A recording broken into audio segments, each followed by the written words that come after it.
In the journey of completing Salesforce Developer Challenge, we have completed the first two tasks under QuickStart Apex.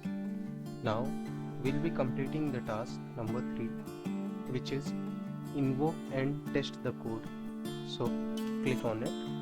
After clicking, we'll be landing here. Copy this part, older accounts utility, update older accounts.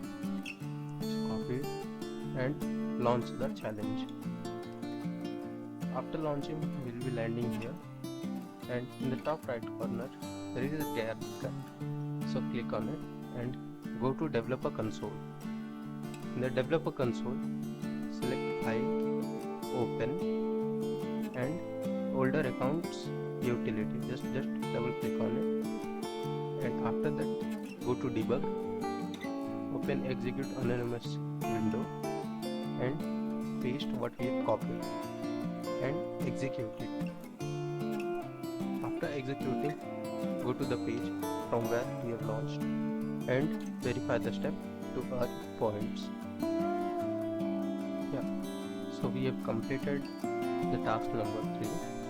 Thank you for watching.